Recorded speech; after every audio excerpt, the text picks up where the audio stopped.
Hello everyone. सो कैसे हैं आप लोग। आज हम लोग ओम्स लॉ, वेक्टर करंट यानी कि करंट डेंसिटी और Ohm's law in vector form, drift velocity, ये सारे टॉपिक के ऊपर वीडियो लेकर के आ गए। इससे पहले वाला जो लेक्चर था या फिर इससे पहले वाला जो एपिसोड था, एपिसोड नंबर 2, उसमें हम लोग ईएमएफ और पोटेंशियल डिफरेंस के बारे में बात किए थे। आज का लेक्चर उससे कंप्लीटली डिफरेंट है। वो भी बेसिक्स था और आज का जो हम लोग लेक्चर पढ़ रहे हैं ये भी बेसिक है।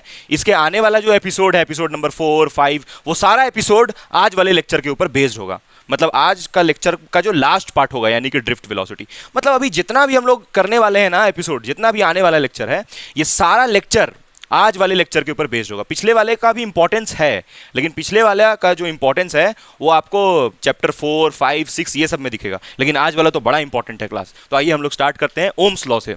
ओम्स लॉ पढ़ने के बाद फिर हम लोग को जो 12th क्लास के अंदर ओम्स लॉ को अलग टाइप से समझना है एकदम डिटेल में, उसके बारे में हम लोग बात करेंगे। तो पहले अभी हम लोग यहाँ पर बेसिक ओम्स लॉ के ऊपर डिस्कशन करेंगे और फिर रेजिस्टेंस, इलेक्ट्रिकल रेजिस्टेंस के ऊपर भी बात करेंगे। तो आइए हम लोग स्टार्ट करते हैं वीडियो, और फिर एक वेक्टर करंट के भी बारे में बात करेंगे। ओम्स लॉ, पहले ओम्स लॉ क्या होता है। करंट स्केलर क्वांटिटी होता है ना, करंट वेक्टर भी होता है, उसी के करंट के ही जैसा एक क्वांटिटी वेक्टर होता है, उसके बारे में भी पढ़ना है। जैसे तुम लोग ये वो वाला जो हमको इसके बाद जो पढ़ना है ना, उसके बारे में थोड़ा हम बात कर लेते हैं। जैसे तुम लोग को ये पता होगा कि जो पोटेंशियल होता है, इलेक्ट्रिक पोटेंशियल या फिर पोटेंशियल डिफरेंस, ये एक स्केलर क्वांटिटी होता है। लेकिन इसी के जैसा वेक्टर कौन होता है, इसी के जैसा नहीं, इसी के जैसा जो vector potential gradient also scalar quantity, इसी के जैसा जो वेक्टर क्वांटिटी होता है उसको हम लोग बोलते हैं electric field, DV by D R. हाँ, तो उसमें इलेक्ट्रिक फील्ड आया है ना यार। पोटेंशियल ग्रेडियंट जो है उसको क्या लिखती हो, minus DV by D R. तो उसमें कौन आया, इलेक्ट्रिक फील्ड। पोटेंशियल थोड़ी उससे ये हो गया वेक्टर। तो जो इसको खैर छोड़ो, पगलाने के लिए जरूरत नहीं है, इसको अभी हटा रहे, ठीक है। देखो, जो पोटेंशियल है वो स्केलर क्वांटिटी है, उसी के जैसा एक वेक्टर कौन है, इलेक्ट्रिक फील्ड। क्योंकि देखो हम लोग को फिजिक्स में दोनों टाइप का क्वांटिटी की जरूरत पड़ता है, vector as well as scalar. तो मेरे पास स्केलर क्वांटिटी तो था पोटेंशियल, लेकिन उसी के जैसा वेक्टर क्वांटिटी कौन हुआ, इलेक्ट्रिक फील्ड। ठीक वैसा ही करंट भी है, करंट एक स्केलर क्वांटिटी है, उसी के जैसा एक वेक्टर क्वांटिटी हम लोग लेके आए, करंट डेंसिटी, जिसको जे वेक्टर लिखते हैं, या फिर इसको ऐसे भी लिखते हैं कैपिटल जे वेक्टर, दोनों चलेगा। खैर इसके बारे में बात करना है आज ही, लेकिन उससे पहले क्या समझना है, ओम्स लॉ। और ये जो ओम्स लॉ को पढ़ी हो ना, ये वाला बचपन में पढ़ी होगी, V बराबर आई आर, ये होता है ओम्स लॉ, लेकिन स्केलर फॉर्म में। यहां पर ये स्केलर, ये करंट तो स्केलर है ही, रेजिस्टेंस भी स्केलर। इसी ओम्स लॉ को हम लोग वेक्टर फॉर्म में भी दिखा सकते हैं, है ना। ऐसे दिखाएंगे, ई वेक्टर बराबर सिग्मा, ई वेक्टर बराबर सिग्मा सिग्मा इंटू जे, ये हुआ Ohm's law in vector form. E vector बराबर सिग्मा जे, इसको क्या बोलते हैं, Ohm's law in vector form, ठीक है। तो ये जो वेक्टर फॉर्म वाला ओम्स लॉ है, इसको भी प्रूफ करना है, लेकिन कब वो कर पाओगी, जब तुम ये समझ पाओगी। जैसे देखो ना, यहां पर पोटेंशियल की जगह पे कौन आ गया, इलेक्ट्रिक फील्ड, और ये करंट की जगह पे कौन आ गया, जे वेक्टर, और यहां पर सिग्मा, ठीक है। समझ में आया। तो मतलब कि स्केलर फॉर्म को वेक्टर फॉर्म में करने के लिए पहले ये सब समझना होगा। तो उसके लिए पहले ओम्स लॉ सिंपल समझो पहले, फिर ये सब के ऊपर हम लोग आते हैं, ठीक है। पहले सिंपल समझ के फिर उसके ऊपर आएंगे। देखो ये जो होता है ना, यहाँ पर सिग्मा नहीं होता है, रो होता है। सिग्मा कुछ और होता है। सिग्मा का जो होता है ना, देखो ऐसे रिलेशन होता है, सिग्मा बराबर 1/रो होता है। अब यहाँ रो लिखे थे ना हम, सिग्मा बराबर 1/रो होता है, समझी। तो अगर तुम यहाँ पर इसको सिग्मा के टर्म में लिखना चाहो तो भी लिख सकती हो। हाँ, तो यहाँ पर ऐसे लिखोगी, ई वेक्टर बराबर जे वेक्टर अपॉन, यहाँ पर नीचे में सिग्मा आएगा, तब ये सिग्मा यहाँ जाएगा, ठीक है। तब ऐसे आ जाएगा, जे वेक्टर बराबर सिग्मा इंटू ई। तो ये हम लोग को प्रूफ करना है। देख रही हो, हम बस ये समझा रहे हैं ना कि ये स्केलर फॉर्म में था और ये वेक्टर फॉर्म में था। तो अगर हमको ओम्स लॉ को स्केलर से वेक्टर में लेके आना है, तो पहले ये नया क्वांटिटी वेक्टर इंट्रोड्यूस करना पड़ेगा ना। और तुमको अभी समझाया, देखो पोटेंशियल की जगह तो फील्ड ले आए, लेकिन करंट की जगह क्या करें, करंट को तो वेक्टर नहीं ना बना सकते हैं। काहे नहीं बना सकते हैं, बना लेते हैं। करंट का डायरेक्शन भी होता है, करंट का मैग्नीट्यूड भी होता है? हाँ, यही बस दिक्कत है उसके साथ, vector law of addition follow ही नहीं करता है। देखो, इस वेक्टर क्वांटिटी उसको नहीं बोलते फिजिक्स में हम लोग, जो कि जिसका डायरेक्शन होता है। जो वेक्टर लॉ ऑफ एडिशन को फॉलो करता है उसको बोलते हैं, यही सबसे बड़ा बात है। जिसमें थीटा एंगल बनता है उसको वेक्टर बोल सकते हैं, ना कि जिसका डायरेक्शन हो। तब तो करंट को भी वेक्टर बोल दोगी, नहीं ना ऐसा कर सकती हो। तो मतलब ये जो जे वेक्टर है नया, करंट डेंसिटी जिसको बोलते हैं, या फिर वेक्टर करंट, ये तुम्हारा जो है वो किसको ओबे करता होगा, वेक्टर लॉ ऑफ एडिशन को बिल्कुल कर। देखो वेक्टर लगाए भी एकदम क्लियर कट इसके ऊपर। अच्छा, ये जे ऐसे भी लिखा रह सकता है, उससे घबराना नहीं। और करंट को कैपिटल आई भी लिखेगा ना, तो उसे भी पगलाने की जरूरत नहीं है, करंट ही है इसका मतलब। ऐसे आई आयोटा नहीं है इसका मतलब, करंट है ये, ठीक है। चलो ये हम मिटा रहे हैं, और अब हम लोग बात करेंगे डायरेक्टली ओम्स लॉ के ऊपर। ओम्स लॉ बहुत सिंपल बात बोला कि अगर कोई कंडक्टर के अक्रॉस करंट फ्लो हो रहा है तो वो क्यों फ्लो हो रहा है उसके बारे में बताया। देखो क्या था ना, हम लोग ये समझ पाए ना कि कोई भी चीज का जो फ्लो होता है वो कहां से कहां होता है, हायर से लोअर की तरफ, ये तो मालूम है हमको। और जैसे मेरे पास ये कंडक्टर है, पिछले क्लास में हम लोग ये कंडक्टर बनाए थे यहाँ पर, और ये समझ गए थे हम लोग बहुत अच्छे से कि कैसे इलेक्ट्रॉन फ्लो करता है, पूरा समझा दिया था ना इलेक्ट्रॉन का फ्लो कैसे होता है ये सब, ठीक है। ये हायर वोल्टेज और ये लोअर वोल्टेज, ठीक है। मान लो यहाँ से करंट फ्लो करना शुरू किया, आई यहाँ पहुंचा, आई यहाँ पहुंचा, आई, तो ये वी तो यहाँ कितना होगा वी, और यहाँ कितना होगा जीरो, ये जीरो है तो यहाँ पर जीरो ले लिए। अब करंट कहाँ से कहाँ जाएगा, हायर से लोअर, यानी इस तरफ जाएगा, उस तरफ फ्लो होगा करंट का, ये तो समझ गए, ठीक है ठीक है, बहुत अच्छा बहुत अच्छा। तो ओम्स बोला कि अच्छा यानी कि ये जो वोल्टेज था जो कि हायर था और ये लोअर था, उसी के कारण करंट फ्लो कर रहा है क्या, बोले हाँ उसी के कारण फ्लो कर रहा है। तो वो बोला कि जरूर करंट और वोल्टेज में कुछ रिलेशन है, कुछ तो रिलेशन होगा। अच्छा एक और चीज, अगर जैसे ये वोल्टेज को मान लो हम अभी रखते हैं 10 वोल्ट, कितना रखते हैं 10 वोल्ट, तो यहां कुछ ना कुछ करंट जा रहा होगा। इसको जब 20 वोल्ट कर देंगे ना, 20 वोल्ट, तो करंट भी डबल हो जाएगा। जैसे मान लो कि यहां पर ये 20, मतलब मान लो करंट पहले 2 आई था, मतलब पहले आई था करंट, तुम जैसे ही इसको 10 से कितना की 20 अभी लिख दी, तो ये कितना हो जाएगा 2 आई, मतलब इसके साथ साथ करंट भी क्या होगा एडजस्ट होगा, चेंज करेगा अपने आप को, यानी रिलेशन तो है पक्का।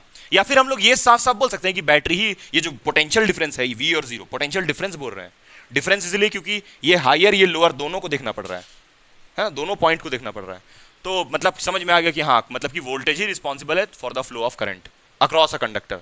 तो ये ऐसा बोलता है कि जो करंट है वो डायरेक्टली प्रोपोर्शनल है वोल्टेज के, है ना, डायरेक्टली प्रोपोर्शनल है वोल्टेज के, लेकिन एक शर्त है, अगर आप बाहर से कोई हीट दे दिए, बाहर से क्या दे दिए हीट दे दिए, तब तो ये करंट किसको हम लोग बोल रहे हैं इलेक्ट्रॉन का फ्लो को, अगर हीट दे दोगी तब जो यहाँ पर जो इलेक्ट्रॉन है वो लोग एकदम अकबका जाएगा और तेजी से फ्लो करने लगेगा। तो हो सकता है कि करंट का वैल्यू को वो बढ़ा दे, रेट को बढ़ा दे करंट का, समझ रही हो। तो तुम इसको तो चेंज नहीं की, तुम तो यहाँ पर हीट करके इसको चेंज कर रही हो, बदलाव कर रही हो, तो उससे करंट तुमको ज्यादा मिल रहा है। तुम किसके साथ चेंजेस की, वोल्टेज के साथ नहीं, करंट के साथ नहीं, तुम करंट को बढ़ाना चाहती थी, बढ़ाने के लिए तुम इसको नहीं बढ़ा रही हो, तुम क्या कर रही हो बाहर से हीट सप्लाई कर रही हो, टेम्परेचर चेंज कर रही हो, ये बोलेंगे ना, टेम्परेचर को बदल रही हो, तो उस टेम्परेचर के बदलाव के कारण करंट का वैल्यू बदल रहा है। तो इसीलिए बोला कि भाई ये सब कंफ्यूजन हो जाएगा, तो बाहर से हीट दे दिए, अपने से कहीं से एक्सटर्नली करंट दे दिए, तो बोला ये सब नहीं, ये सब बात मत करो। साफ साफ वो बात किया कि अगर बाहर का कंडीशन सारा कांस्टेंट हो, तो बाहर का कंडीशन मतलब बाहर का प्रेशर, टेम्परेचर, ह्यूमिडिटी, एनवायरमेंट सबको देखते हुए वो सारा चीज कांस्टेंट हुआ अगर, तब हम लोग बोलेंगे करंट वोल्टेज के प्रोपोर्शनल है। मतलब तुम बाहर से एक्सटर्नली कुछ नहीं कर रही हो, एक्सटर्नली मतलब जैसे टेम्परेचर बढ़ाना, वो सब नहीं करना है तुमको। टेम्परेचर बढ़ाने से क्या फायदा होगा मालूम है, टेम्परेचर बढ़ाने से क्या होगा ना, जैसे तुम यहाँ पर टेम्परेचर दोगी ना, तो ये इलेक्ट्रॉन क्या करेगा ना, उस टेम्परेचर को एब्जॉर्ब करके थर्मल एनर्जी बना लेगा। थर्मल एनर्जी मतलब हीट वाला एनर्जी, और उसके कारण वो क्या करने लगेगा, और तेजी से फ्लो करने लगेगा। यही नहीं, अभी और सुनिए, एक और चीज है, यहाँ पर एटम जो होगा ना प्लस माइनस, वो एटम्स और टूटेगा, एटम भी बहुत सारा होता है ना, तो वो एटम टूटेगा और इलेक्ट्रॉन सब निकलना शुरू होगा, और कुछ इलेक्ट्रॉन्स आ जाएगा, तो इलेक्ट्रॉन का संख्या बढ़ गया, मतलब करंट का वैल्यू बढ़ गया। तो इससे तो गड़बड़ हो जाएगा ना ओम्स लॉ। ओम्स लॉ तो ये बोला है कि इसको बढ़ाइएगा तब ये बढ़ेगा, लेकिन हम क्या कर रहे हैं, यहाँ से हीट देके क्या कर रहे हैं, हीट देने से और इलेक्ट्रॉन निकाल रहे हैं इसमें से, समझ में आ रहा है, तो गड़बड़ हो जाएगा बात। इसीलिए बोला वो कि टेम्परेचर को क्या रखिए, टेम्परेचर को कांस्टेंट रखना है, क्योंकि अगर टेम्परेचर चेंज करोगी तब तो पूरा गड़बड़ हो जाएगा ना बात।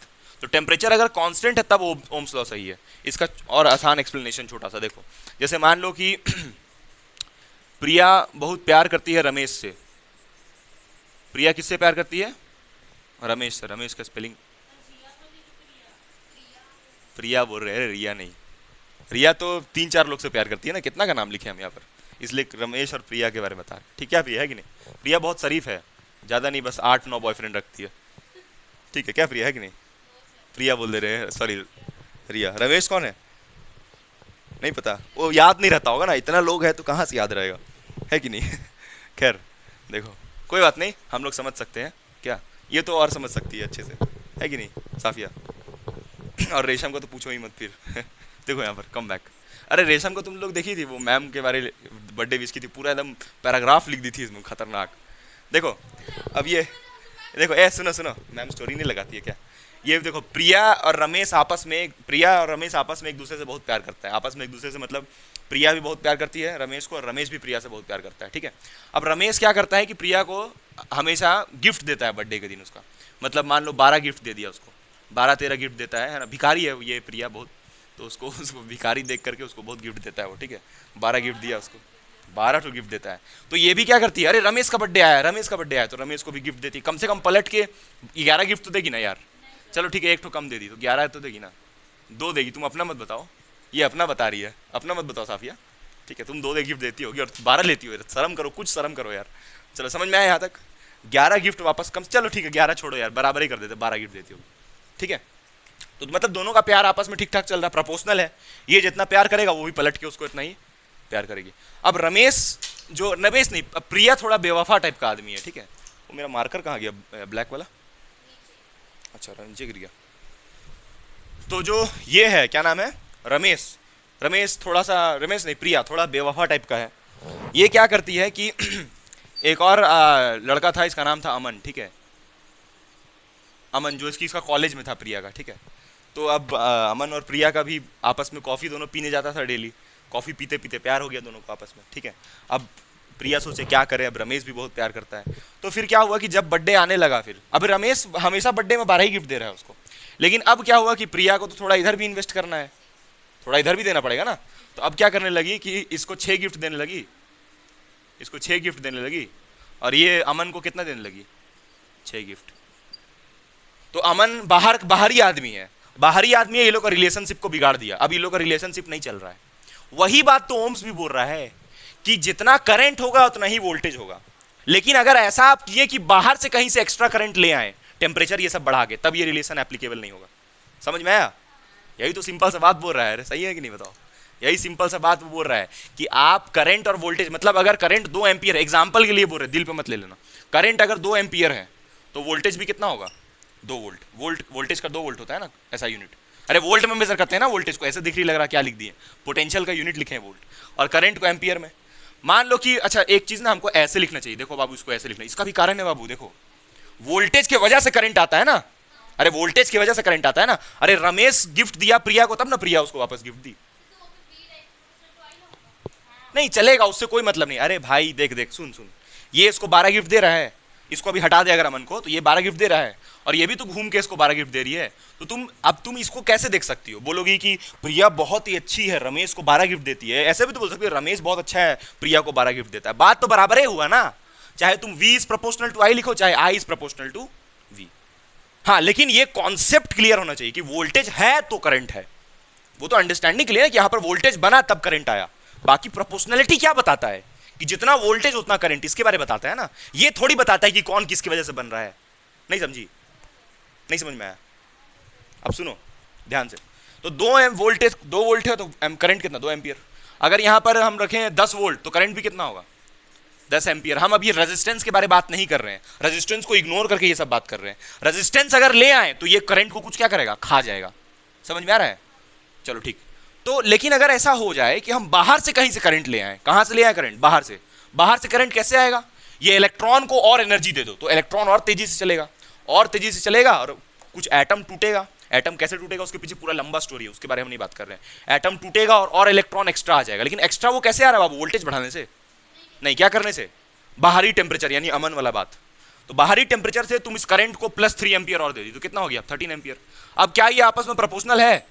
नहीं है, क्योंकि तुम बाहर से कुछ काम कर रही हो। तो ओम्स बोला मेरा लॉ सही है, लेकिन कब तक, जब टेम्परेचर कांस्टेंट हो या फिर बाहर का प्रेशर कांस्टेंट हो। क्योंकि प्रेशर डिफरेंस होने से क्या होगा, प्रेशर डिफरेंस समझती हो, बाहर का प्रेशर ज्यादा अंदर का प्रेशर कम, तो बाहर से अंदर की तरफ कुछ फ्लो हो जाएगा ना हीट का, फिर वही टेम्परेचर वाला बात हो जाएगा। तो इसलिए टेम्परेचर एंड प्रेशर दोनों बोलते हैं। प्रेशर डिफरेंस समझ रही हो, नहीं समझ रही हो? नहीं समझ में आ रहा? समझ में आ गया तुमको? नहीं आया? देखो हम ये बोल रहे हैं ना कि जैसे मान लो कि बाहर का टेम्परेचर है 28 डिग्री सेल्सियस और अंदर का टेम्परेचर कितना है, 25 डिग्री सेल्सियस। तो हीट कहाँ से कहाँ फ्लो होता है, हायर से लोअर। तो यहाँ से यहाँ हीट आ जाएगा अंदर में, और हीट आएगा तो ये एटम जो होगा ना, देखो एटम मतलब ये प्लस और माइनस, इसको तोड़ेगा तो एक इलेक्ट्रॉन को फ्री कर देगा, तो इलेक्ट्रॉन एक्स्ट्रा आ जाएगा। इलेक्ट्रॉन एक्स्ट्रा आएगा यानी करंट का वैल्यू 10 एम्पियर से कितना हो जाएगा, 13 एम्पियर। और वोल्टेज तो उतना ही अभी भी रहेगा ना, कि वोल्टेज भी बढ़ जाएगा बाहर से हीट आने से। समझ में आ रहा है मेरी बात? नहीं समझ में आ रहा है? तो ओम्स लॉ सही है, लेकिन कब तक, हाँ, temperature and pressure both are constant, environment को देखते हुए ओम्स लॉ बनाया। समझ में आया मेरी बात? ठीक है, तो चलो इसको अब हम लोग थोड़ा सा इसका स्टेटमेंट लिखते हैं जो तभी से तुमको बता रहे हैं। स्टेटमेंट के बाद फिर वही वाला बात कि कांस्टेंट है। अच्छा, इस प्रोपोर्शनलिटी को हटाओगी, इस प्रोपोर्शनलिटी को हटाओगी तो यहाँ पर क्या आएगा? एक कांस्टेंट, और उस कांस्टेंट को क्या बोलेंगे हम लोग? रेजिस्टेंस। मतलब ऐसा होगा I is equals to R into V। Proportionality हटा के जो कांस्टेंट है ना रेजिस्टेंस, उसको इस तरफ देते हैं। ठीक है, इस तरफ। क्यों इस तरफ देते हैं सर? क्योंकि देखो जो करंट होता है ना वो इनवर्सली होता है किसके? करंट होता है ना इनवर्सली होता है रेजिस्टेंस का। रेजिस्टेंस क्या होता है बताएंगे? इसको बढ़ाने से ये घटता है, इसलिए R को इधर देते हैं, ना कि इधर देते हैं, इधर नहीं देंगे। समझ में आया? चलो इसको याद कर ले। ठीक है, अभी चलो इसके बारे में हम लोग लिखते हैं स्टेटमेंट। इसको तुम डेल्टा V भी लिख सकती हो, वोल्टेज को, चलेगा। ठीक है, ये रमेश प्रिया वाला समझ में आया कि नहीं आया? ठीक से देखो देखो क्या है, वही बात देखो लिखा हुआ, according to Ohm's law the potential difference, potential difference V को बोल रहे हैं। ठीक है, तुम इसको डेल्टा V भी लिख सकती हो, कोई कष्ट नहीं है। डेल्टा V का मतलब चेंज इन पोटेंशियल। चेंज को तुम क्या लिखोगी? Final potential minus initial potential. Final वाले को V, इनिशियल वाले को 0, तो कितना आएगा? V आएगा ना, यानी डेल्टा V या फिर V दोनों एक ही बात होगा। ठीक है, across the ends of the conductor is directly proportional to the current flowing through it, is directly proportional to the current flowing through it, है ना? अरे भैया इसको लो ना, ऐसे भी लिख लो, कोई दिक्कत नहीं है। अभी बताए ना हम, डेल्टा V को प्रोपोर्शनल टू I भी लिख लो, उससे कोई दिक्कत नहीं है, एक ही बात है दोनों। ठीक है, या फिर V डायरेक्टली प्रोपोर्शनल, दोनों चीज चलेगा। If the temperature and other physical condition remain unchanged, other physical condition में वो सब आ गया, प्रेशर, एटमोस्फेयर, सारा जितना चीज आ गया, एटमोस्फेयर बोल दे रहे, सारा जो भी चीज है सराउंडिंग का वो सारा चीज आ गया। मतलब और किसी भी तरीके से तुम अपने से करंट वहां पर मत लेके आओ, मतलब किसी भी तरीके से रमेश कहीं भटकना नहीं चाहिए। जरूरी थोड़ी है कि रमेश नहीं, प्रिया थी ना शायद, हाँ, प्रिया अमन से प्यार कर रही थी, तो जरूरी नहीं है कि प्रिया अमन से ही प्यार करेगी, और भी कुछ रीजन हो सकता है। जैसे हो सकता है कि प्रिया को अब इंटरेस्ट खत्म हो जाए रमेश में, हो सकता है कि उसको सुरेश मिल जाए, कुछ भी हो सकता है। ठीक है, सुरेश में इंटरेस्ट आ जाए, कुछ भी हो सकता है यार।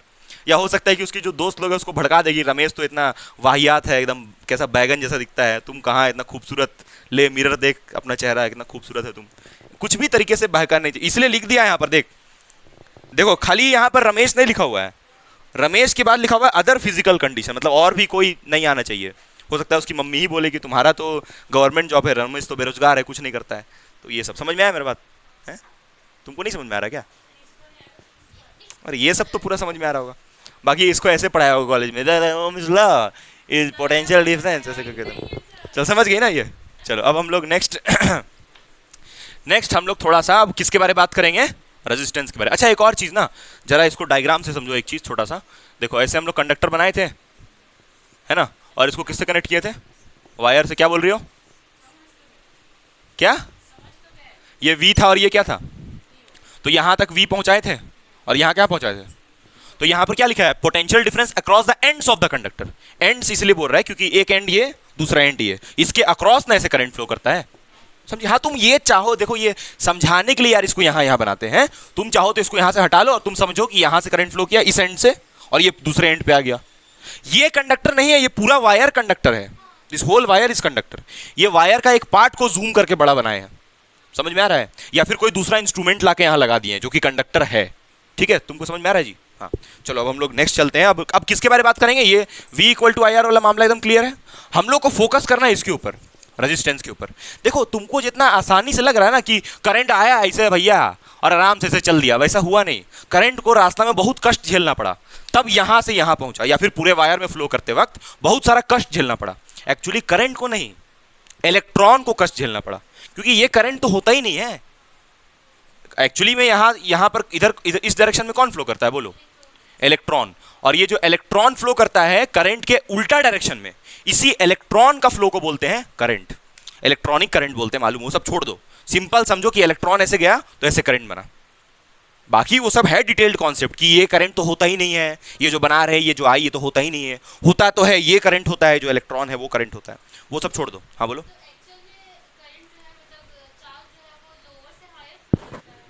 हाँ बिल्कुल, लेकिन नेगेटिव चार्ज, और जो पॉजिटिव चार्ज है वो हायर से lower. Positive charge which is the flow of current, जिसको हम लोग ऐसा सोचते हैं, बट ऐसा नहीं होता है। एक्चुअली बात क्या है यहाँ पर? मूव कौन करता है? सिर्फ इलेक्ट्रॉन। करंट तो ऐसे ही तो टाइम पास के लिए कन्वेंशनल करंट बनाए हैं, बट तुम वो कॉन्सेप्ट बना के चलो कि करंट ऐसे क्यों बन रहा है, क्योंकि इलेक्ट्रॉन ऐसे चल रहा है। ये कॉन्सेप्ट सोच के चलो। बाकी ये सब तो समझाया गया ना इतना डिटेल में कि कौन कैसे क्या होता है, तो बता दिया गया डिटेल में। ठीक है, तो ये इलेक्ट्रॉन जो है ना यहां तक पहुंचा, ऐसे पहुंचा, फिर ऐसे जाएगा, इतना आराम से नहीं जाता है, बहुत सारा इसको कष्ट झेलना पड़ता है, और वो सारा कष्ट का नाम क्या दिया हम लोग, रेजिस्टेंस। ठीक है, अब पहले एक बात बताओ, तुम बताना सोच के, ये रेजिस्टेंस किन फैक्टर पे डिपेंड करता है, करंट पे और वोल्टेज पे, है ना। तुम ऐसे लिखोगी ना इस आर को, आर इक्वल टू लिखोगी वी बाई आई, लिखोगी ना, और बोलोगी कि जो रेजिस्टेंस है वो वोल्टेज और करंट पे डिपेंड कर रहा है। मतलब अगर करंट का वैल्यू ज्यादा है तो रेजिस्टेंस क्या होगा, कम होगा। ठीक है, और वोल्टेज का वैल्यू ज्यादा है तो रेजिस्टेंस क्या होगा, है ज्यादा होगा। सब भकलोल बर्बाद, ऐसा नहीं होगा। एकदम अनंत लेवल का भिखारी, ये बताया है ना पहले ही यार, जैसे कैपेसिटेंस के बारे में बताए थे, C equal to Q V होता है ना, ये पहले कैपेसिटेंस वाला में तुमको बताया था ना कि जो कैपेसिटेंस होता है, sorry Q equal to CV होता है, तो जो कैपेसिटेंस होता है वो चार्ज और वोल्टेज पे डिपेंड नहीं करता है। ठीक वैसा ही करंट रेजिस्टेंस जो होता है वो पोटेंशियल और करंट पे डिपेंड नहीं करता है। ये फॉर्मूला देखी हो जीवन में, 10th में देखी होगी, ये वाला फॉर्मूला रो एल बाई ए, देखी हो ये वाला फॉर्मूला रो एल बाई ए, इस पे डिपेंड करता है करंट, ये रेजिस्टेंस लेंथ पे, एरिया पे, किसका किसका लेंथ एरिया, वायर का, समझी। तो इस फॉर्मूला रेजिस्टेंस इस वोल्टेज और करंट पे डिपेंड नहीं करता, वोल्टेज और करंट आपस में एक दूसरे पे डिपेंड करता है।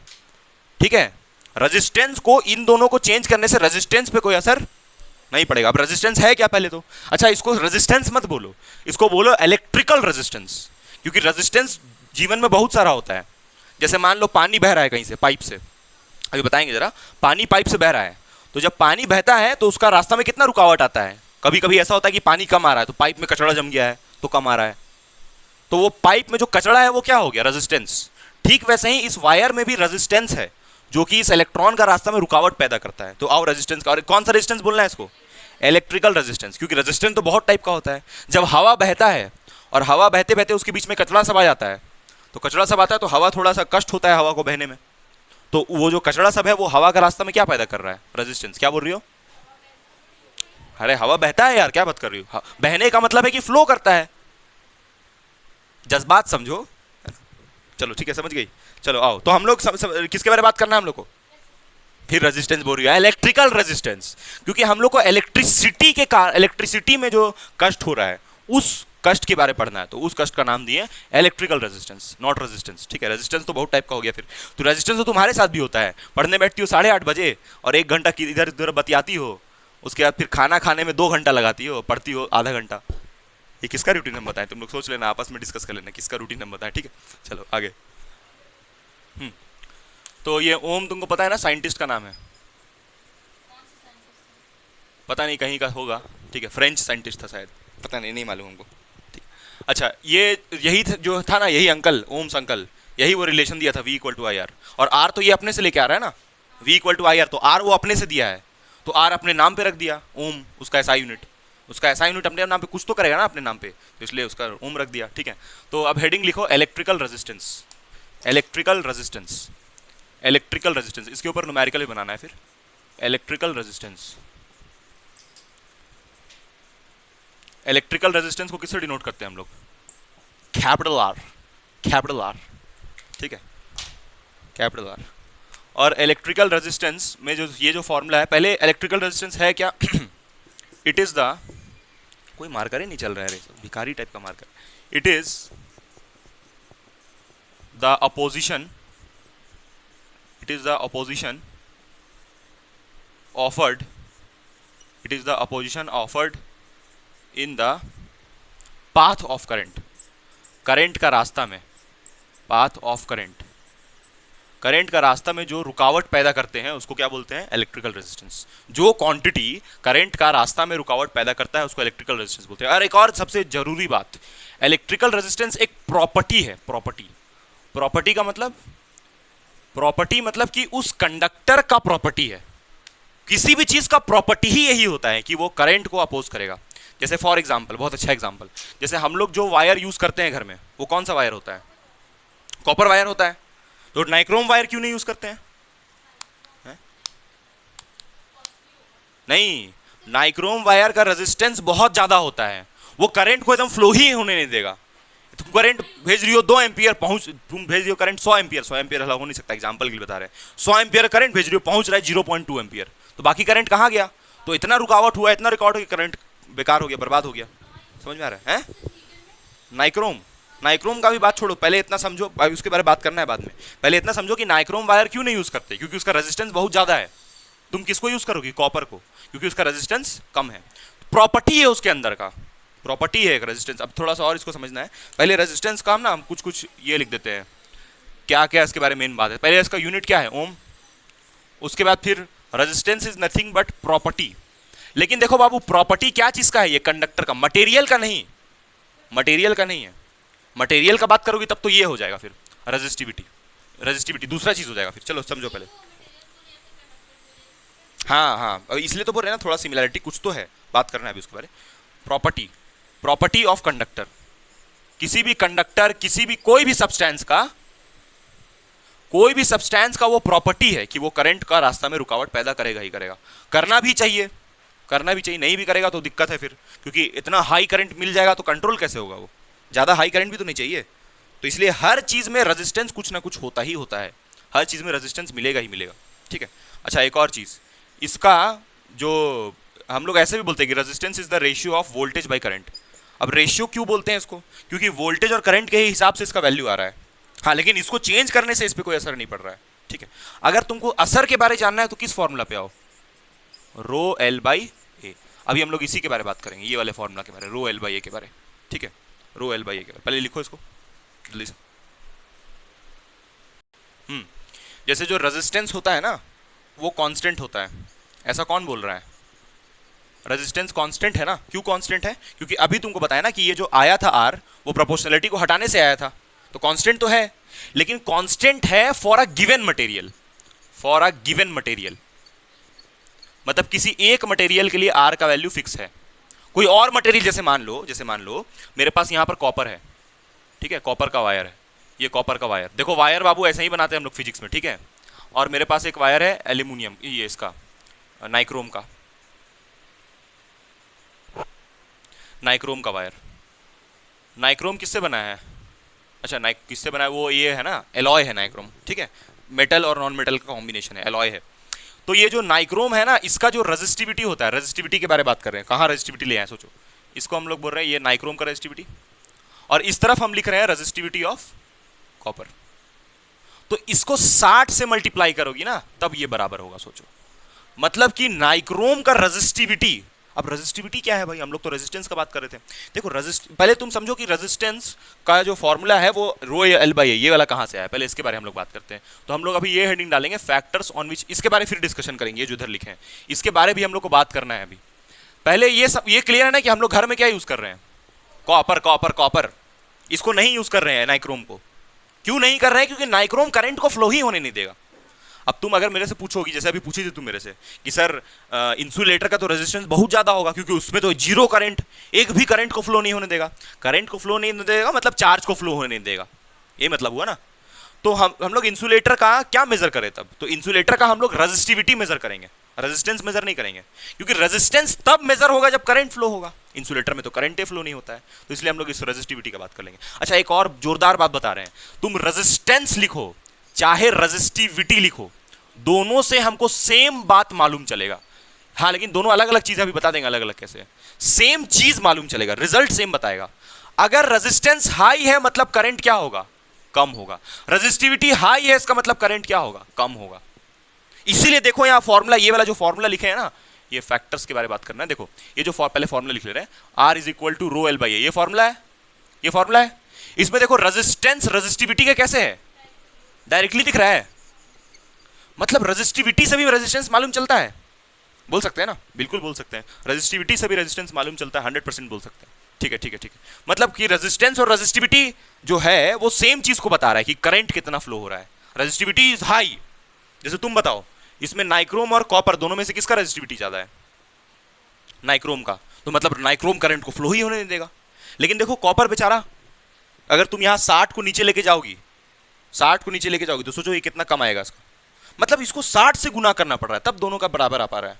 समझ में आ रहा है मेरी बात क्या बोल रहे हैं हम? ठीक है, तो इसलिए हम लोग कॉपर का यूज करते हैं, क्योंकि कॉपर का रेजिस्टेंस इज लो है, मतलब इतना लो, एकदम जीरो नहीं है, लो बोल रहे हैं। अच्छा, बहुत सारा ऐसा भी चीज होता है जिसका रेजिस्टेंस जीरो होता है, क्या नाम है उसका? नहीं, इंसुलेटर का रेजिस्टेंस जीरो होता है। इंसुलेटर का तो रेजिस्टेंस हाईएस्ट होता है ना, क्योंकि वो करंट को एक भी फ्लो नहीं देता है। सब जीरो रेजिस्टेंस समझती हो? जीरो रेजिस्टेंस समझती हो? जीरो मतलब कि जितना करंट एकदम एकदम खतरनाक फ्लो करेगा करंट, मतलब करंट को कोई रोकेगा ही नहीं। उसको वो बोलते हैं हम लोग सुपर कंडक्टर।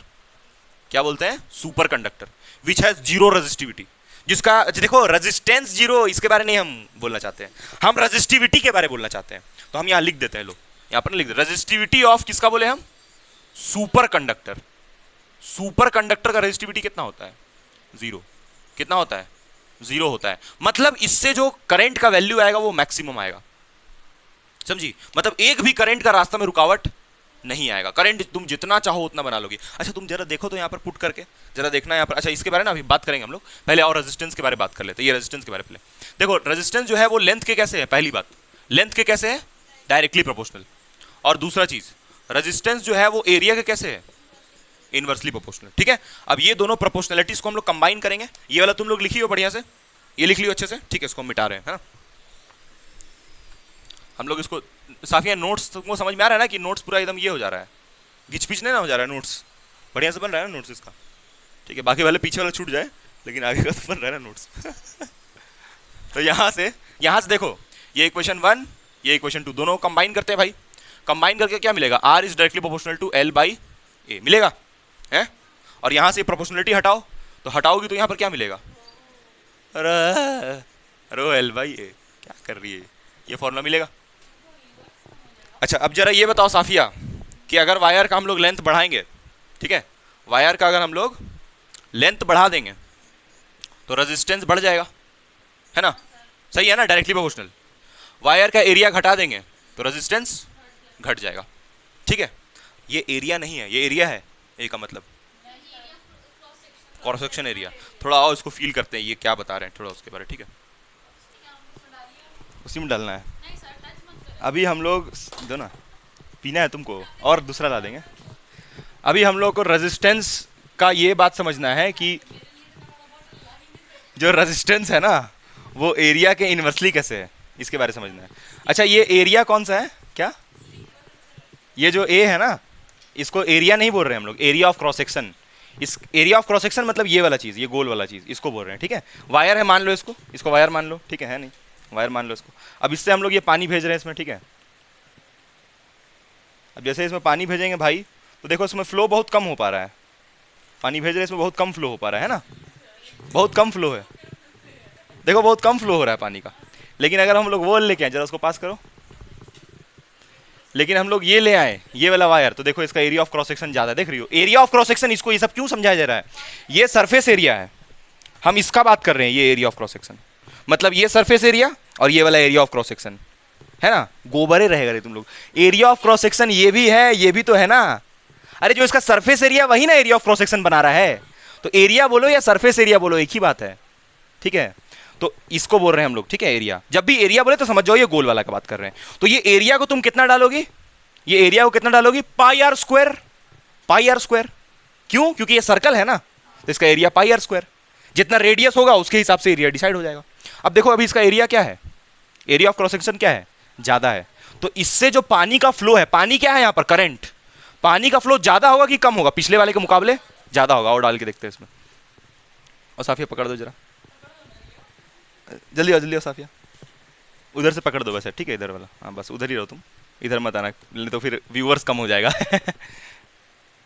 तो इसमें पानी हम लोग भेज रहे हैं।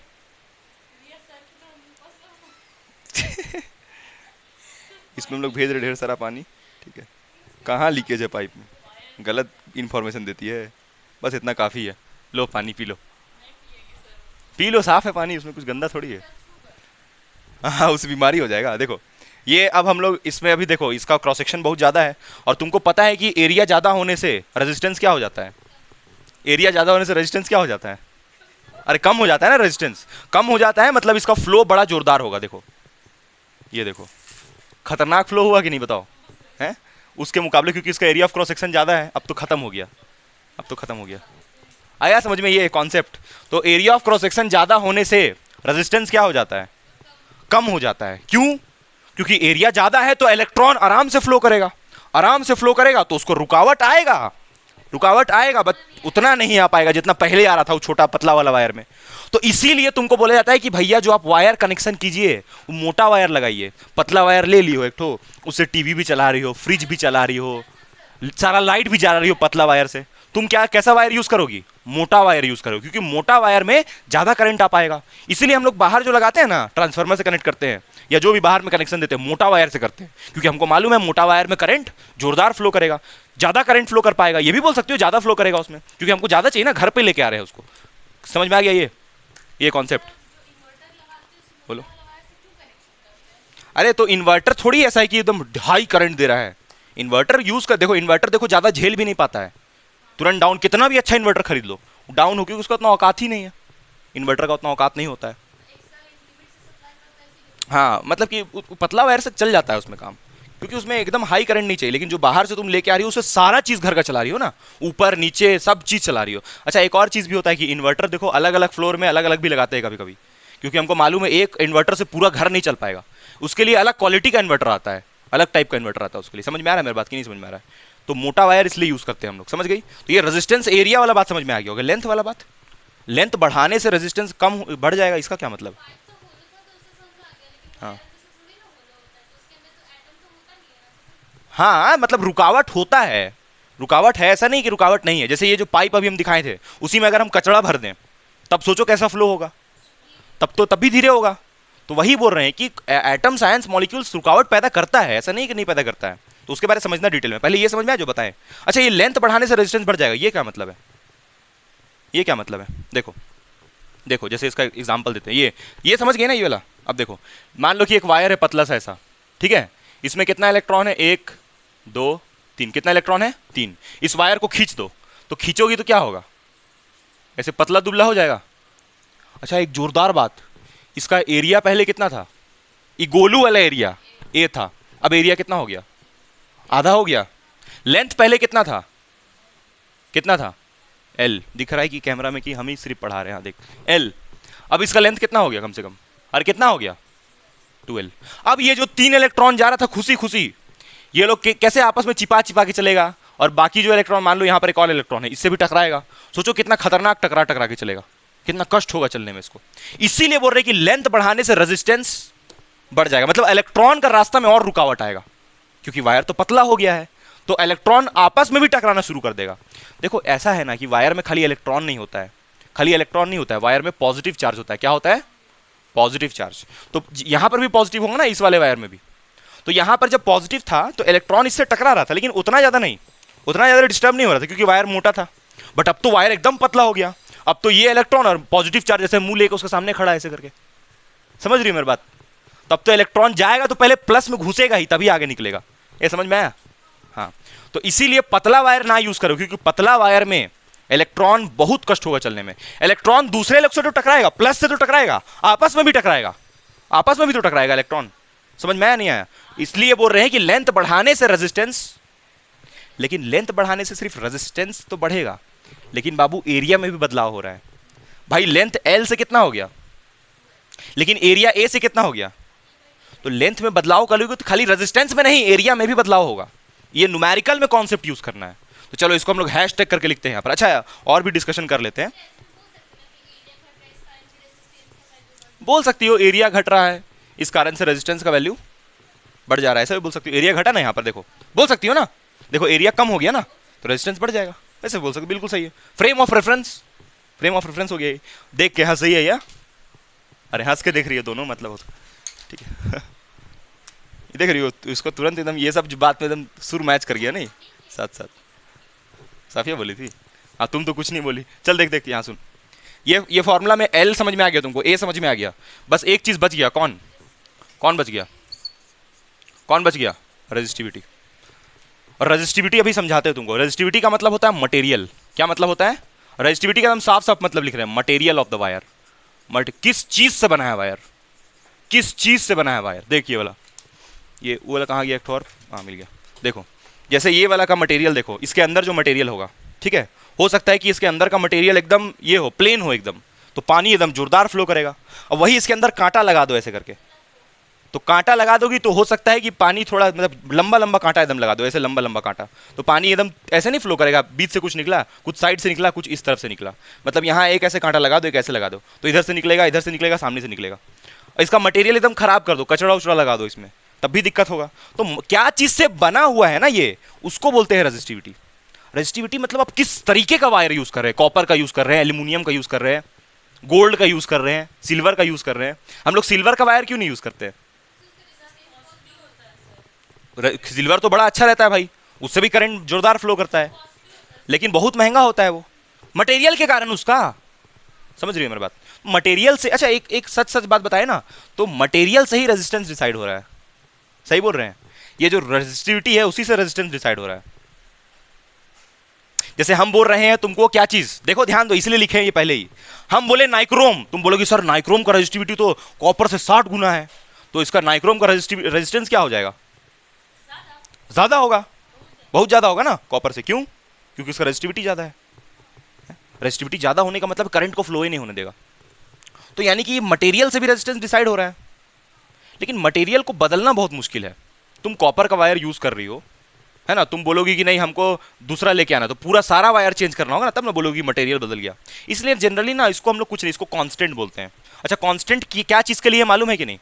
जैसे हम बोले कि नाइक्रोम का ये कॉपर का रेजिस्टिविटी, ठीक है। अच्छा एक चीज समझना, देखो एक चीज समझना, बड़ा एक जोरदार फर्क समझना। ये सब लिख ली सारा, ये सारा लिख लियो। देखो एक बहुत अच्छा फर्क समझना, मेरा बता रहे, देखना ध्यान से। देखो जैसे तुमको हम बोले कि देखो ये एक कॉपर का वायर है, देखो एकदम जोरदार, एकदम समझ में आ जाएगा अभी रेजिस्टिविटी क्या फर्क है रेजिस्टेंस और रेजिस्टिविटी में, अभी समझ में आएगा। देखो यहां पर एक हम कॉपर का वायर लिए, ठीक है। इस कॉपर का वायर का, कॉपर का रेजिस्टिविटी जो होता है ना कितना है उसका वैल्यू हमको याद नहीं है, एक्स ले लें, एक्स ले लें, वैल्यू याद नहीं आ रहा कितना, एक्स ले लेते हैं। यहां पर हम एक और कॉपर का वायर लेते हैं, ये ले, ये एक और कॉपर का मोटा सा वायर ले, ये भी किसका है, ये भी किसका है। इसका रेजिस्टिविटी कितना होगा? इसका रेजिस्टिविटी 2x ले लें। हाँ पागल आदमी, x लेगा, इसका भी x, क्योंकि रेजिस्टिविटी का मतलब होता है मटेरियल, क्या चीज से बना है वायर। कॉपर का है तो कॉपर ही का रहेगा, चाहे मोटा रहे चौड़ा रहे। मतलब रेजिस्टिविटी को लेंथ एरिया से कोई मतलब ही नहीं है भाई। रेजिस्टिविटी का मतलब होता है मटेरियल, क्या चीज से बना है वायर।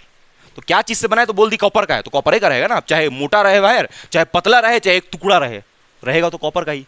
समझ में आ रहा है? जैसे इसका और भी बहुत अच्छा एग्जाम्पल है, देखिए एग्जाम्पल है। हाँ जैसे मान लो कि एक ग्रुप है, ठीक है, उस ग्रुप में सब चोर लोग हैं, ठीक है, 4-5 डकैत लोग हैं, चोर लोग हैं, तुम उसमें से एक आदमी निकालती हो, तो वो भी तो चोर ही रहेगा ना, और ओवरऑल ग्रुप को भी क्या बोलोगी? अरे चोर ही बोलोगी। तो वही चीज यहां पर है, तुम इसका एक टुकड़ा ले लो, इसका तुम एक टुकड़ा निकाल लो, चाहे तुम एक मोटा वायर पतला कुछ भी ले लो, रहेगा तो कॉपर का ही, रेजिस्टिविटी इसका वही रहेगा, लेकिन रेजिस्टेंस क्या होगा? अलग अलग। मोटे वायर का रेजिस्टेंस ज्यादा होगा नहीं रे, कम होगा रे। इलेक्ट्रॉन इसमें आराम से चलेगा रे, भिखारी आदमी, इलेक्ट्रॉन इसमें आराम से जाएगा। इसमें इलेक्ट्रॉन बड़ा कष्ट में जाएगा क्योंकि पतला है। कैसे कष्ट में जाएगा देखिए, अब यहाँ पर बता दे, लास्ट बता रही है, ठीक है, फिर आगे बढ़ेंगे। ये देखिए यहाँ पर पॉजिटिव प्लस प्लस प्लस, देखो होता है एक्चुअली क्या होता है इलेक्ट्रॉन के साथ, वो अभी हम बता रहे तुमको क्या होता है, देखो बता रहे हैं। ये समझ गए रेजिस्टिविटी का कहानी? ये समझिए, ये जो बताए हैं ये वाला किसको यूज करना पसंद करोगी, कॉपर को कि नाइक्रोम को? नाइक्रोम को यूज करेगी, देखो भिखारी।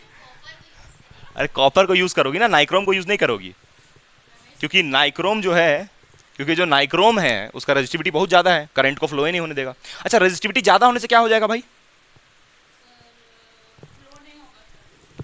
ये फॉर्मूला लिख रही हो, ये फॉर्मूला लिख रही हो, इसमें जो रेजिस्टिविटी है किसके प्रोपोर्शनल है, किसके प्रोपोर्शनल है? तो रेजिस्टिविटी हाई मतलब रेजिस्टेंस भी, समझी?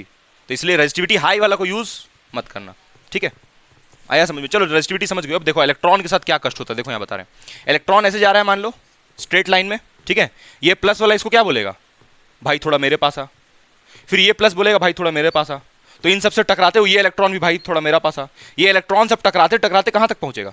यहाँ तक। जैसे इलेक्ट्रॉन चलना शुरू किया कहाँ से बाबू, यहाँ से चलना शुरू किया, तो इस प्लस से पहले बोला कि चल भाई थोड़ा तेरे मेरे पास आ, चल भाई थोड़ा मेरे पास आ, ऐसे करते करते इलेक्ट्रॉन कहाँ तक पहुंचा? यहाँ तक, ठीक है। अब ये मोटा वायर में ऐसा नहीं होगा, मान लो कितना इलेक्ट्रॉन है यहाँ पर, 1 2 3, तो ले तीनों ठो बनाते हैं, 1 2 3। अब ये तीनों इलेक्ट्रॉन आराम से जाएगा, पता है, आराम से जाएगा एकदम। और करंट किधर बनेगा बताओ? इलेक्ट्रॉन ऐसे जा रहे हैं, करंट किधर बनेगा? इस तरफ करंट बन जाएगा, अपोजिट। ये इलेक्ट्रॉन को कष्ट नहीं होगा जाने, वही 3 इलेक्ट्रॉन, वही सेम मटेरियल, लेकिन यहां इलेक्ट्रॉन आराम से जाएगा। क्यों? क्योंकि ये जो प्लस है ये यहां रहेगा, ये वाला प्लस यहां रहेगा, ये वाला प्लस यहां रहेगा। ये लोग बोलेगा भाई तुम लोग तो बहुत दूर है, एकदम ही नहीं होगा। लेकिन अगर इसी को पतला कर दो, और पतला कर दो, ले इसको और पतला कर दे, इसी को एकदम ये इतना पतला कर दे, ले, अब क्या होगा? अब ये इलेक्ट्रॉन एकदम पॉजिटिव चार्ज एकदम उसको मुंह में खड़ा ऐसे रहेगा, घुस नहीं पड़ेगा उसको, वहां आगे बढ़ ही नहीं सकता है। लेकिन देखो समझ गई मेरी बात। तो मोटा वायर में इलेक्ट्रॉन जो होता है उसको बड़ा कष्ट होता है चलने में, क्योंकि वो अट्रैक्शन बहुत लोग से होता है, उसका डिस्टर्बेंस क्रिएट होता है, रुकावट। और यही रुकावट को क्या बोल रहे हैं, रेजिस्टिविटी नहीं, रेजिस्टेंस। अच्छा, रेजिस्टिविटी का एक और नाम specific resistance.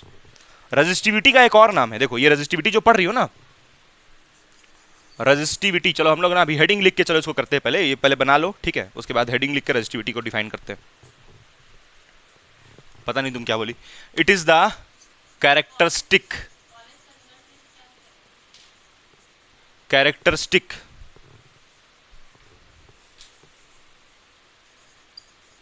Characteristic property, characteristic property, यहां तक ये रेजिस्टेंस है, लेकिन ऑफ मटेरियल जैसे लिख दिए तो मतलब क्या हो गया, रेजिस्टिविटी। मतलब मटेरियल के हिसाब से बताएंगे कि ये मटेरियल का ये करंट कम फ्लो करेगा, इस मटेरियल में करंट ज्यादा फ्लो करेगा, तो उसका मतलब रेजिस्टिविटी के बारे में बात कर रहे हैं, ठीक है। अच्छा, एक और चीज को जो रेजिस्टिविटी है, resistivity does not depend on length and area, या फिर ऐसा बोलो डायमेंशंस मतलब लेंथ एरिया ये सबसे मतलब नहीं। अरे इतना सा टुकड़ा लेके आओ, वो टुकड़ा कॉपर का, इतना लंबा चौड़ा वायर एकदम 1000 मीटर का ले आओ, तो वो भी कॉपर का रहेगा ना, दोनों का रेजिस्टिविटी तो ही रहेगा कि बढ़िया से करंट को फ्लो होने देगा बढ़िया से, क्योंकि copper is a good conductor. Good conductors का रेजिस्टिविटी कम होना चाहिए कि ज्यादा, बताओ। गुड कंडक्टर ऑफ इलेक्ट्रिसिटी का रेजिस्टिविटी कम की ज्यादा, कम होना चाहिए, क्योंकि गुड कंडक्टर तो करंट को जोरदार फ्लो होने देता है। अच्छा, इसको दूसरा नाम हम ये क्या बताए थे, इसका हम स्पेसिफिक रेजिस्टेंस। क्यों भैया ऐसा स्पेसिफिक रेजिस्टेंस क्यों बोल रहे हैं इसको? और इसको तुम अगर सर्च करोगी ना कहीं भी, तो स्पेसिफिक रेजिस्टेंस के बारे में बताएगा कि पुराना नाम है इसका। क्यों भाई? ये जो रेजिस्टिविटी है, नाम चेंज हुआ है, जंगली है रहेगी रे। इसको ऐसे लिख ले भाई, ये ऐसे ज्यादा खूबसूरत दिखता है। हाँ यही सही है, ये तो चूना लगाने के लिए ये सही है ज्यादा। इसी से एक्चुअली पता चल रहा है कि रेजिस्टेंस और रेजिस्टिविटी डायरेक्टली प्रोपोर्शनल। लेकिन फिर भी ऐसे अलग से लिख देते हैं इसको, ऐसे बेइज्जत क्यों करते हैं इसको, अलग से क्यों लिखते हैं इसको, अलग से कहे लिखते हैं, इतना इंसल्ट क्यों करते हैं इसका? क्योंकि भाई ये तो कांस्टेंट है ना, इसको तुम बढ़ा सकती हो, घटा सकती हो। अगर हम लिख दिए कि जो रेजिस्टिविटी है कॉपर का, देखिए लेते रहे रेजिस्टिविटी कॉपर का कितना होता है, बहुत कम होता है कॉपर का।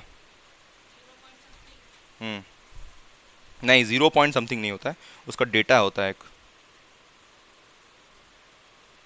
सर्च करके देखो कॉपर का और उसका हम लिखते हैं, ठीक है, तब तुमको और फील आ जाएगा। कॉपर का रेजिस्टिविटी होता है 10⁻⁻8 में जाता है ओम मीटर, रेजिस्टिविटी का यूनिट होता है ओम मीटर, ठीक है। और जो रेजिस्टिविटी होता है, एक और कोई कंडक्टर लेते हैं हम लोग जिसका तभी से बात करें, नाइक्रोम का ले लें,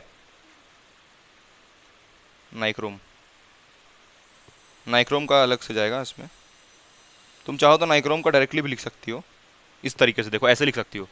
नाइक्रोम का चाहो तो ऐसे लिख सकती हो, नाइक्रोम का लिख सकती हो तुम 60 × 10⁻⁻8 ओम मीटर लिख सकती हो ना, क्योंकि 60 गुना है कॉपर के, ठीक है, 60 गुना वो किताब में वैसे करके बताया है। बाकी नाइक्रोम का ठीक है, ठीक है, सही समझ में आया ये मेरी बात, देख रही हो ये। तो ये देखो, ये कॉपर का रेजिस्टिविटी कितना बोल दिया, 10⁻⁸, तो हमेशा कितना रहेगा, 10⁻⁸ ही रहेगा, तुम कुछ भी कर लो। क्या बोल रही हो तुम? दोनों में से इसमें देखो ज्यादा फील आ रहा है, क्योंकि देखो इससे पता चल रहा है कि रेजिस्टेंस और रेजिस्टिविटी प्रोपोर्शनल है, मतलब किसी का रेजिस्टिविटी ज्यादा है तो मतलब उसका रेजिस्टेंस भी ज्यादा होगा। समझ रही हो? नहीं समझ रही हो क्या? ठीक है, कैसे लिखना है दोनों लिख सकती हो बाबू, कोई दिक्कत नहीं, दोनों ही सही है, बोथ आर करेक्ट। अच्छा, इसको इतना इंसल्ट क्यों किया मालूम चल रहा है ना, क्योंकि इसका वैल्यू तो फिक्स है ना, इसका जो वैल्यू बोल दिया वो फिक्स है, उसको तुम नहीं बढ़ा सकती हो घटा सकती हो। अगर बढ़ाना घटाना है तो क्या करना पड़ेगा, वायरे बदल दो। जैसे मान लो कॉपर का बोले हैं, तो कॉपर का तो फिक्स है ना कि इतना होगा, तुम इसको 10⁻⁻9 नहीं कर सकती हो, अगर करोगी तो दूसरा वायर लाना पड़ेगा। समझ रही हो मेरी बात? जिसका कुछ और होगा, जिसका -9 हो जाएगा, तो वायरे बदलना पड़ेगा, क्योंकि मटेरियल को बता रहा है ना वो। अभी तो समझ में आ गया होगा एकदम क्लियर, ठीक है। चलो अब हम लोग, हाँ लिख लो डेटा बिल्कुल जरूर लिखो उसको। अब चलो हम लोग न्यूमेरिकल करते हैं, ठीक है, रेजिस्टेंस के ऊपर। ये वाला फॉर्मूला है मेरे पास, R = ρl/, यही फॉर्मूला है, ठीक है, रेजिस्टिविटी तुम लोगों को समझ में आ गया, इट इज अ प्रॉपर्टी। अब इसके बारे में पढ़ना है बहुत डिटेल में, अभी तो ऐसे ही तुमको बस डेमो दिया रेजिस्टिविटी का, आगे इसको बहुत डिटेल में पढ़ना है रेजिस्टिविटी को, ठीक है। चलो इसके ऊपर क्वेश्चन करते हैं, और क्वेश्चन में तुमको ये बोला है, क्वेश्चन में जो बोला है ना हम डायरेक्ट वही बता दे रहे हैं, ठीक है, लिख नहीं रहे हैं क्वेश्चन को। बोला है कि एक वायर है जिसका लेंथ को हम लोग L से कर दिए हैं, मतलब यहाँ लिखते हैं क्वेश्चन, ठीक है, यहाँ लिख रहे चलो। The length of wire, the length of wire is stretched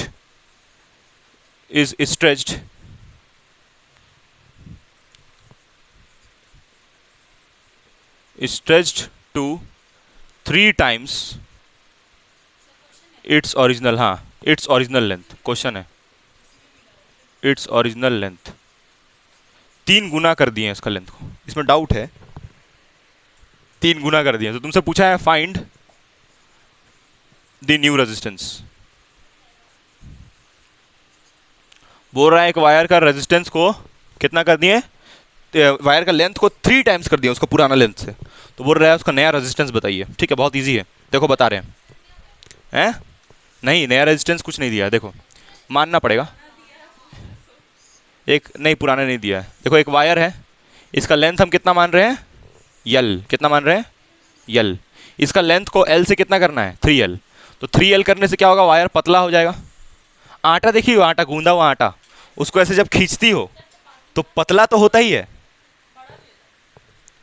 जब उसको खींचती हो तो लंबा तो होता ही है और पतला भी तो होता जाता है। ठीक वैसे ही इस वायर को, ये मोटा वायर को खींचोगी, कितना खींच दी 3 गुना, तो ये पतला भी तो हो जाएगा ना, ये एकदम पतला हो गया, ठीक। तो इसका एरिया ऑफ क्रॉस सेक्शन पहले A था मान लो, और लेंथ L था। अब इसका लेंथ कितना हो गया, कितना हो गया लेंथ 3L, और इसका एरिया कितना हो गया A/3, एरिया कम हो जाएगा 3 गुना। अब तुम ये रेजिस्टेंस बताओ साफिया कितना होगा, रो L/A होगा, और ये वाला रेजिस्टेंस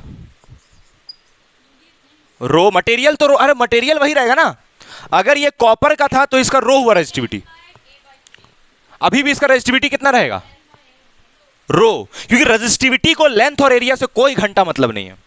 क्यों नहीं है समझ में आ रहा है ना, क्योंकि रेजिस्टिविटी तो मटेरियल है वायर का, क्या चीज का बना हुआ है वो, ठीक है, समझ रही हो मेरी बात, नहीं समझ रही हो। जैसे ये जो बोतल है, ठीक, इस बोतल को तुम खींचती हो, इस बोतल को एकदम पूरा खींचो, एकदम पावर लगा के चिप टॉप कर दे रही हो, मान लो खींचोगी इसको, तो खींच के मान लो ये लंबा हो गया, तो अभी भी तो प्लास्टिक का रहेगा ना कि एल्यूमिनियम का हो जाएगा। तो वही बोल रहे हैं कि रेजिस्टिविटी मतलब ये क्या चीज का बना है, किस प्लास्टिक का बना है। अभी रेजिस्टिविटी समझ गई, ठीक है। क्या हुआ, इतना हंस क्यों रही हो।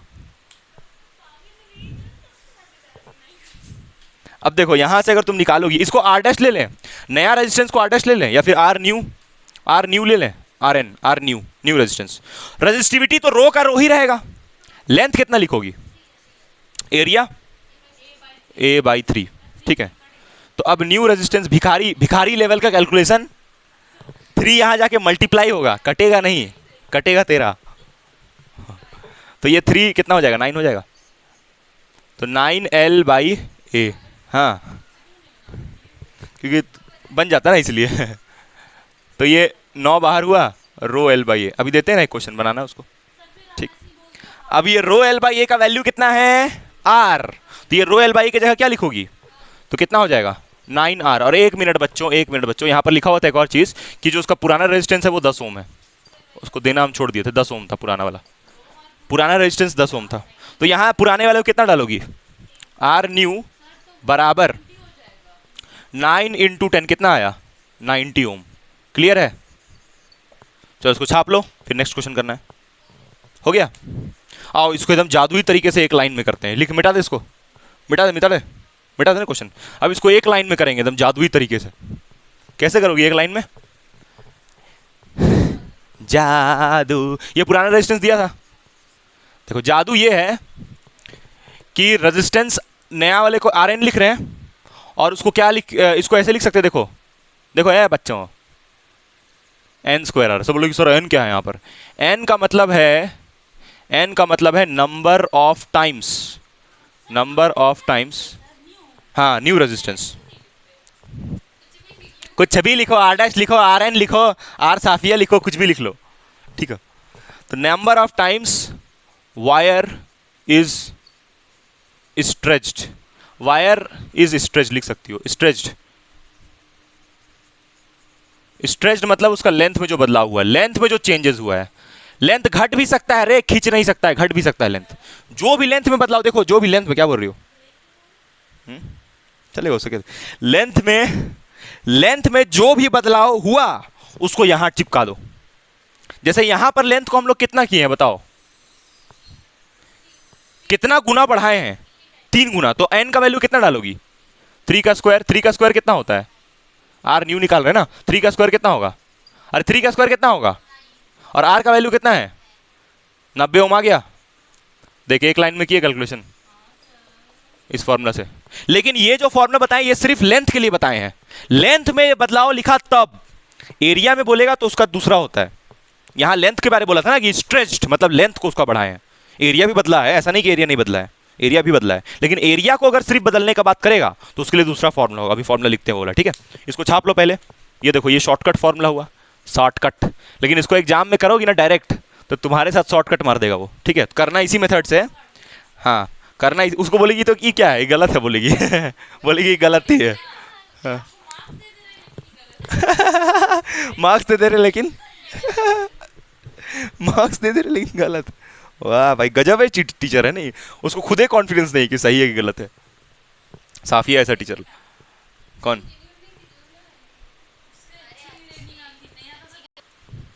तो हम लोग को एक फॉर्मूला मालूम चला ये वाला, किसके लिए, लेंथ के लिए, ठीक है। यहाँ लिख दे रहे हैं। अभी हम जो फॉर्मूला तुमको बताएं लेंथ के लिए, लेंथ के लिए बताएं तुमको। आर न्यू निकालने का तरीका n स्क्वायर आर, ठीक है। और ये कौन सा रेजिस्टेंस होगा, पुराना वाला, पुराना वाला, ठीक है। अब देखो नेक्स्ट, अच्छा पुराना, पुराना, ठीक है। अब नेक्स्ट देखो, क्या करें, हम सरकारी स्कूल से पढ़े हैं ना, जहाँ बोरा बिछा के नहीं पढ़ता था वहीं पढ़े हैं, ठीक है। तुम तो बड़ा इस कॉलेज जाती हो भाई, क्या नाम है उस लाइन, IIT जाती हो, उस लाइन IIT कॉलेज है ना, कौन, गुरु नानक, पुराना वाला, ठीक है। अब देखो नेक्स्ट, अब हम लोग को पास देखो ये एक शॉर्टकट फॉर्मूला हुआ। यहाँ n का मतलब क्या है, नंबर ऑफ टाइम्स हम लोग वायर को खींचे हैं उसको बोलते हैं, ठीक है। अब देखो दूसरा, area, area, area, area of cross section बोल रहे हैं ना हम लोग। एरिया ऑफ क्रॉस सेक्शन ये बता रहे हैं, नया नया formula. Area of cross section को ए से लिखते हैं। अगर तुमको सवाल में बोला कि नया रेजिस्टेंस बताइए अगर एरिया में बदलाव किए हैं तो ये फॉर्मूला होगा R upon N square, R upon N square. अब यहां पर n का मतलब क्या है, number of times, number of times area is changed, area is changed. बोलो n का मतलब यहां पर एरिया में कितना बदलाव किया तब ये, लेंथ में बदलाव बोलेगा तब ये, लेंथ में जब बोलेगा बदलाव तब लेंथ में, और यहां पर एरिया में बदलाव, ये n का मतलब यहां पर एरिया में बदलाव। समझ गई, लिख लो इसको, ठीक है। और रेजिस्टिविटी का तो बात ही नहीं करना है, क्योंकि रेजिस्टिविटी तो मटेरियल तो, अच्छा तुम वायर को लाओगी ऐसे खींचोगी तो लाई कॉपर का वायर ऐसे खींची एल्यूमिनियम का बन गया, वाह वाह। अगर रेजिस्टिविटी तुम ये सोचती हो कि मतलब चेंज होता है रेजिस्टेंस के हिसाब से, तब तो तुम गजब है बोल रही हो, तो बात गजब कर रही हो। तुमको समझ में आ रहा है। अच्छा एक जोरदार बात देखी, एकदम धमाकेदार बात, तुम गौर नहीं की यहां पर। देखो हम लोग जब अभी किए थे कैलकुलेशन, अभी जब हम लोग कैलकुलेशन किए थे, पुराना वाला रेजिस्टेंस कितना था, कितना था, 10 ओम, कितना था, 10 ओम। और उस समय वायर क्या था, ऐसा मोटा सा था, खींच दी वायर को एकदम 3 गुना खींच दिया, जब पतला हो गया एकदम खतरनाक, तो रेजिस्टेंस कितना हो गया बढ़ के, 90 ओम बढ़ गया, 90 ओम। मतलब अब इलेक्ट्रॉन को एकदम ही कष्ट होगा चलने में, बहुत ही कष्ट होगा, करंट कम हो जाएगा। समझ में आ रहा है, ज्यादा से ज्यादा कष्ट मिलेगा, ज्यादा रुकावट मिलेगा रास्ता में। अब हम लोग को इसके बारे में पढ़ना है कि रुकावट क्यों होता है इलेक्ट्रॉन को इतना, इसके बारे में पढ़ाई करना है हम लोग, ठीक है। लिख लिए, चल। जैसे मान लो कि अभी हम लोग वायर का लेंथ को सिर्फ बढ़ा देते हैं ना, अभी मान लो कि ये वायर मेरे पास, ये मोटा सा वायर है, ठीक है, ये मोटा सा वायर है, इसका लेंथ कितना है L, ठीक, एरिया कितना है A। अब इस वायर को हम लोग दबा देते हैं, क्या करते हैं, दबा देते हैं, तो दबाने से लेंथ कितना हो जाएगा L/2, और एरिया कितना हो जाएगा, कितना हो जाएगा 2A हो जाएगा। तो बकलोल आदमी दोनों ही कंडीशन में एप्लीकेबल होगा फॉर्मूला। लेंथ को तुम, क्या चीज, ये वाला देखो, वायर इतना था, देखो ये वाला देख रहे, देख जैसे ये वाला, ठीक है, ये वाला जो है पाइप, इसका भी ये एरिया ऑफ क्रॉस सेक्शन है, और ये क्या है इसका लंबाई। मान लो इसको हम ऐसे खींच देते हैं, तो खींचने से क्या होगा, ये पतला होगा, पतला होगा है, और इसका एरिया ये वाला क्या होगा, कम होगा कि उतना ही रहेगा। खींचेंगे तो ये पतला होगा ना, बीच वाला नहीं पतला हो जाएगा, नहीं समझी, समझ रही हो। तो हम यहाँ बोल रहे हैं कि अब इसको हम दबा रहे हैं ऐसे करके, तो दबाने से क्या होगा, इसको ऐसे करके कंप्रेस करने से ये चौड़ा हो जाएगा ना, लेंथ तो कम होगा लेकिन चौड़ा भी तो हो जाएगा। वही बता रहे हैं कि इसको अगर दबा दोगी तो इसका लेंथ देखो एल से कितना हो गया, आधा हो गया, लेकिन एरिया ए से कितना हो गया, दोनों एक साथ बदलता है, खाली खींचना ही थोड़ी है, दबा के भी देखना है, दोनों में काम चलेगा, समझ रही हो। चलो इसके ऊपर एक सवाल करते हैं, तुम लोग को समझ में आया, ठीक है आओ। देखो बोल रहा है कि यहाँ पर एक वायर है, ठीक है, न्यू रेजिस्टेंस मतलब आर न्यू, यहाँ पर एक वायर है, ठीक है, उसका जो एरिया है उसको हम लोग डिक्रीज टू क्या कर दे रहे हैं, आधा कर दे रहे हैं वायर को। आधा करने का मतलब ये है कि उसका अगर मान लो कि वायर ऐसा रहेगा, मान लो ये वायर ऐसा था, तो उसका एरिया कितना था ए, और उसका लेंथ कितना था एल। अब क्या करेंगे उस वायर के साथ साफिया हैं, अब उस वायर के साथ क्या करेंगे, उसका जो हम लोग है एरिया को कर देंगे A by two. A by two का मतलब क्या है, तो इसका लेंथ क्या होगा, लेंथ बढ़ जाएगा ना, लेंथ कितना हो जाएगा 2L हो जाएगा, अगर एरिया ए बाई टू हुआ तो, समझी। तो अभी एरिया में बदलाव कर रही हो, तो आओ एरिया अब देखते हैं इसको पुट करके जरा। पहले पुराना रेजिस्टेंस क्या लिखोगे इसका, इसका रेजिस्टेंस रो एल बाई ए, और इसका पुराना वाला रेजिस्टेंस जो है ना उसका वैल्यू दिया हुआ है तुमको 2 ओम, कितना दिया है 2 ओम, ये पुराना रेजिस्टेंस, तो इसका वैल्यू कितना लिखोगे यहाँ पर 2 ओम, कोई दिक्कत। ये तो पुराना वाला बात हुआ, अब नया वाला पे आते हैं। देखो बाबू ध्यान से, एरिया को डिक्रीज टू कितना बोला, हाफ बोला था, इसलिए 2 से डिवाइड किए, तो यहाँ 2 से मल्टीप्लाई, क्लियर है। अब पहले मेथड से करते हैं, फिर किसको लगाएंगे, क्योंकि एरिया के बारे में बात किया ना, तो एन में एरिया का वैल्यू डाल देंगे, ठीक है। और देखते हैं एन का वैल्यू बनो, हाँ एन का वैल्यू कितना डालोगे यहाँ पर 1/2, ठीक है। और देखते हैं, पहले यहाँ पर फॉर्मुला देखते हैं, पहले फॉर्मुलास देखते हैं, ठीक है साफिया, समझ में आ रहा है तुमको। पहले आर न्यू निकालोगी, तो आर न्यू को क्या लिखोगी, आर न्यू मतलब रेजिस्टिविटी कितना रहेगा, रो का कितना रहेगा, रो ही रहेगा। लेंथ कितना लिखोगी, area, area A by two, तो एरिया को ए बाई टू। अब ये 2 कहाँ जाएगा, कितना हो जाएगा 4 रो एल अपॉन ए, और यहाँ पर क्या हो जाएगा 4R, और R का वैल्यू कितना है 2, तो 4 × 2 कितना हो जाएगा 8 ओम। ये आया आंसर विद द मेथड, ठीक। अब आओ इससे उड़ा देते हैं एक लाइन में, ठीक है। ये फॉर्मूला कब के लिए बताए थे, ये वाला जो लिखा हो इधर साइड में, ये कब के लिए बताए थे हैं, जब एरिया में बदलाव दिया हो तो एरिया में बदलाव कितना बोला है, तो यहाँ कितना डालोगे एन का वैल्यू 1/2, हाफ का मतलब, आओ देखते हैं डाल के। तो आर न्यू बराबर आर का वैल्यू कितना डालोगे यहाँ पर 2, हाँ बिल्कुल, और ये एन का वैल्यू 1/2 का होल स्क्वायर, ठीक है। तो 1/2 का होल स्क्वायर, तो यहाँ पर ये दिख रहा है उधर की, खाली हम ही अपना बता रहे हैं, हाँ ठीक ठीक। तो यहाँ पर हो जाएगा 2 बाई यहाँ पर कितना होगा 1/4, तो ये 4 कहाँ जाएगा, कितना आएगा 8 ओम। देख रही है एक लाइन में, ये एक लाइन में हुआ with the help of this formula. Safia देखो हो गया ना, तुमको आया जी समझ में है, ठीक है। चलो छाप लो इसको। अब एक छोटा सा और क्वेश्चन करते हैं इसी के ऊपर। चलो आओ देखो, सोशल साइंस बहुत अच्छा है यार, तुम समझ रही हो। हम तो देखो सब्जेक्ट सारा अच्छा, सोशल साइंस समझ रही हो भाई, जोरदार सब्जेक्ट है, उसमें तो तुम बता सकते हो कि ये सही में हुआ है। सोचो अगर हम सोशल साइंस पढ़ा लगे तो अकबर बाबर सबको ला के दिखाएंगे, देखो ये अकबर था बढ़िया स्टोरी उसमें बन जाएगा, जहांगीर खड़ा था उसका दिख गई उसको, खतरनाक स्टोरी बना देंगे नहीं। अरे हमको हिस्ट्री पढ़ाने, हिस्ट्री का टीचर बनना चाहिए था, फालतू है ये सब, फिजिक्स में पढ़ गए, उसमें भी कहाँ से ले आ रहे हैं हम। देखो ये come back, a wire of resistance 16 ओम, एक 16 ओम का वायर है, क्या बोला है कि if it is melted and drawn into a wire of half its length, wire को पिघला दिए, देखो ये एकदम कॉन्सेप्ट पे बात कर रहा, वायर को पिघलाए और पिघला के क्या कर दिए into a wire of half its length, half its length बोल रहा है भिखारी, ड्रॉन का मतलब खींच देना, गजब है। ड्रॉन का मतलब कुछ बदलाव किए उसमें, क्या बदलाव किए, तो उसको हाफ कर दिए उसका लेंथ को, मतलब उसका लेंथ एल था तो कितना कर दिए अब लेंथ को L/2, बस यही तो तुम लोग को आता है। आगे बोला है calculate the resistance of new wire, नया वायर जो है, मतलब कि वही आर न्यू पूछ रहा है तुमसे, R new. What is the percentage change in the resistance, मतलब कितना परसेंटेज बदलाव हुआ रेजिस्टेंस में। हमको बस यही का, इसी का जवाब चाहिए, नहीं दे पाओगी, करो चलो करो उसको। सेकंड ही पार्ट का हमको उसका चाहिए होगा, बाकी ये तो तुम निकाल ही लोगे नया रेजिस्टेंस। ये सेकंड पार्ट परसेंटेज चेंज कितना हुआ रेजिस्टेंस में, ये वही बना पाएगा जिसका फिजिक्स का कॉन्सेप्ट 11th का क्लियर है। फॉर्मूला क्योंकि इसमें परसेंटेज चेंज का लगेगा, वो फॉर्मूला तो आता नहीं होगा क्योंकि 11th में तो फिजिक्स पढ़ी नहीं। चलो करो, अगले साल वो करना तुम लोग। देखो यहाँ पर लेंथ एल से कितना है, L/2, तो एरिया जो है वो ए से कितना हो जाएगा, अरे बोलो भाई, 2 गुना हो जाएगा। देखो यहाँ बना रहे, ठीक है, वायर का लेंथ पहले कितना था, L, कितना था लेंथ L, अब लेंथ कितना हो गया L/2। L/2 का मतलब है कि ये चौड़ा हो गया होगा वायर, पहले वायर ये था, उसको ऐसे दबा दिए तो ये वायर क्या हो गया, दबाने से क्या हुआ, उसका एरिया क्या हो गया, डबल हो गया ना बाबू, एरिया डबल होगा। और लेंथ कितना हो जाएगा साफिया, यहाँ देख लो, L/2, ठीक है। अब हम लोग नया रेजिस्टेंस के लिए फॉर्मूला यूज करते हैं, तो फॉर्मूला यहाँ लिखते हैं, R new is equals to rho, length को क्या लिखोगी बोलो, कितना लिखोगी लेंथ को, L/2, तो लेंथ को यहाँ डालोगी L/2, उसके बाद यहाँ एरिया कितना डालोगी 2a, ठीक है। उसके बाद फिर ये कहाँ जाएगा, 2 यहाँ जाएगा, कितना हो जाएगा, आर न्यू बराबर कितना होगा, बोलो बोलो बोलो कितना होगा, रो